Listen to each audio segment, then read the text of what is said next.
안녕하세요. 김태훈의 현명한 투자자 방송 시작하겠습니다. 오늘은 KH바텍에 대해서 좀 말씀을 드릴 건데요. 일단 그 전에 이 글로벌 폴더블폰 시장에 대해서 좀 알아봐야 됩니다. 이 폴더블폰은 지금 현재 글로벌 시장에서 삼성전자가 1위를 달리고 있는 이 스마트폰 스마트폰 중에서도 프리미엄급 아주 고가의 그 스마트폰이죠. 이쪽 시장은 애플이 아직 경쟁제 모델을 내놓지 않아서 삼성전자 혼자 독주하고 중국의 이 스마트폰 업체들이 삼성전자보다 기능은 좀 떨어지지만 가격은 좀 더 비싼, 그러면서 중국 시장만 갖고 노는 그런 시장이 되고 있습니다. 그래서 삼성전자가 거의 폴더폰 프리미엄 시장을 거의 독주하다시피 하고 있고요.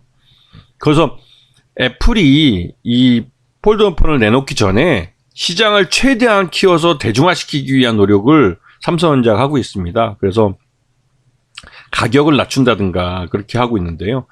이게 이제 2020년 처음 폴더폰이 나왔을 때는 한 500만 대, 워낙 가격도 비싸고 또 그래서 500만 대 정도밖에 안 됐지만 그 이후로 2022년을 지나면서 이 폴더폰이 급성장을 하게 됩니다. 이렇게 되는 이유가 이 삼성전자가 이 폴더폰 가격을 최대한 낮추면서 폴더폰의 대중화를 선언했기 때문에 그렇습니다.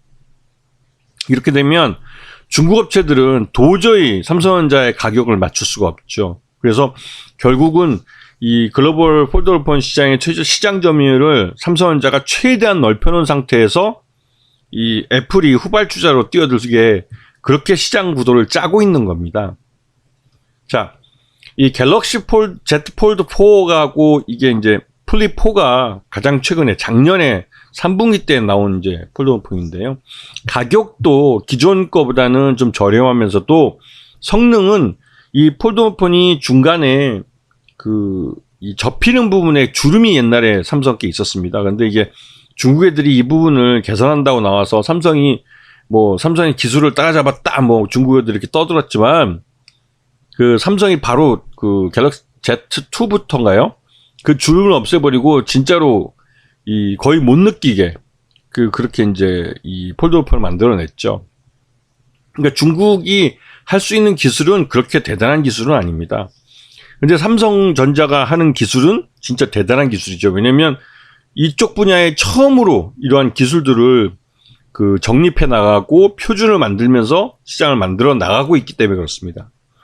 그래서 이 폴더폰은 일단 대화면, 물론 이게 태블릿 PC라는 게 그보다 더 큰 화면의 태블릿 PC라는 게 있었지만 휴대하고 갖고 다니기 좀 힘들었지만 이 핸드폰은 이 사이즈를 펼침으로 해서 더 넓은 6.7인치짜리 화면을 볼 수 있고 그 대화면에서 게임을 하든 다른 작업을 하든 여러 가지 기존의 핸드폰보다는 좀 더 많은 작업을 좀 편하게 할 수 있는 그런 핸드폰이 됐죠. 근데 이 배터리까지 포함하면 너무 무겁습니다. 무거워서 과연 이 갤럭시 Z 폴드 이 시리즈가 폴드나 플립 시리즈가 이게 플립은 이미 좀 가격도 많이 싸졌고 해가지고 이쪽은 대중화돼가는 편이긴 한데 이 폴드는 가격이 원래 한 200만 원대 좀 되고 하다 보니까 그게 많이 팔리지는 않는 것 같아요. 근데 이 부분을 이 폴드를 좀 많이 팔 수 있어야만 삼성전자가 수익이 많이 났는데 아직까지는 가격 저항에 좀 부딪혀 있는 모습입니다. 자, 이 삼성전자가 올해 1분기 글로벌 스마트폰 시장 1위를 차지했습니다. 이게 이제 항상 1분기 때는 삼성전자가 프리미엄 스마트폰을 모델을 이제 내놓기 때문에 이게 갤럭시 S 시리즈죠. 그래서 이제 스마트폰 시장 1위를 차지하고 2분기, 3분기쯤에서 3분기 때 이제 이런 폴더폰 모델을 신모델을 내놓습니다. 그리고 4분기 때 아이폰이 신모델을 내놓죠. 그래서 이 아이폰이 내놨을 때는 4분기 때는 그래서 이게 역전이 되어버립니다. 애플이 4분기 때는 글로벌 시장 점유율 1위를 하죠.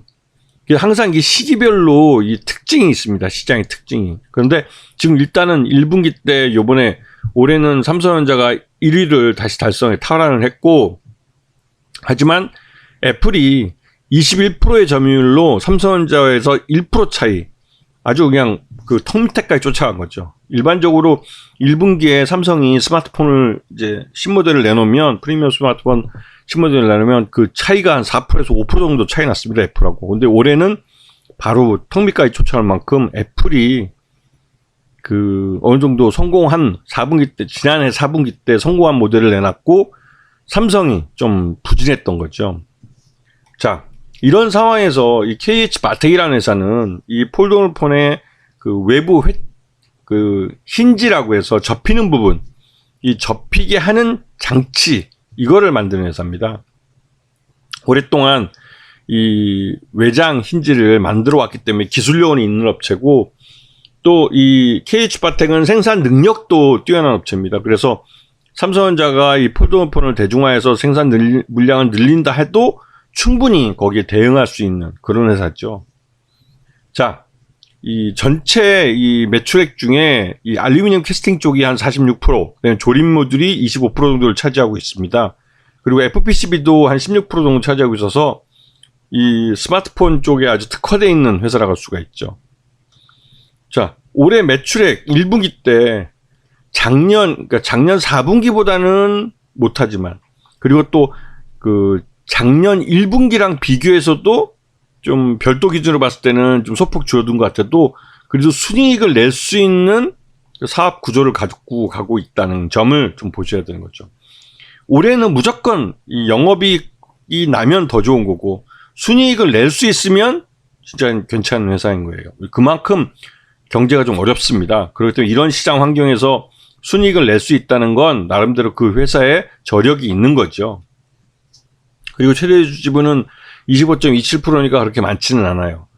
그렇다고 뭐 그렇게 경영권이 불안한 상태도 아니고, 그래서 뭐 나중에도 수익이 좀 많이 나면 이 자사주 취득이나 또 소각을 통해서 최대주 지분을 좀 지분율을 높일 수 있는 그런 방법을 찾았으면 좋겠는데, 그러기에는 이 핸드폰, 스마트폰 부품 쪽이라 수익률이 그렇게 높지는 않습니다.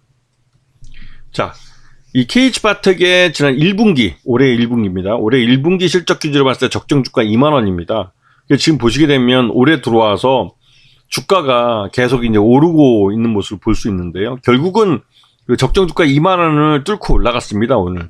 이렇게 이제 오버슈팅 해 가는 거죠. 과연 근데 2분기 때도 실적이 좋으냐는 지금 이후에 실적이, 그러니까 주가 움직이는 방향을 보면 알 수가 있겠죠. 전반적으로 2분기는 그 실적이 별로 안 좋습니다. 왜냐면 그 삼성전자가 그 1분기 때 실적을 이제 이 신모델을 내놓고 그 2분기로 넘어갈 때, 그리고 또 이 폴더블 폰 같은 경우는 작년 3분기 때 모델이 나오기 때문에 지금 2분기 때는 말 그대로 한 6개월 정도가 판매된 이후기 때문에 좀 판매량이 기존 모델이 좀 떨어질 때가 됐죠. 그렇기 때문에 좀 약한 모습을 보이긴 합니다. KH 바텍이 그 올해 신모델에 대한 그 수주를 했으면 이제 그 부분에 대해서 양산 수율을 잡느라고 좀 비용이 좀 들긴 했죠. 하지만 이제 올해 그 구글이 폴더블폰 모델을 내놓으면서 이 폴더블폰 시장이 이 본격적인 이제 대기업들의 이제 전쟁터가 될 가능성이 커요.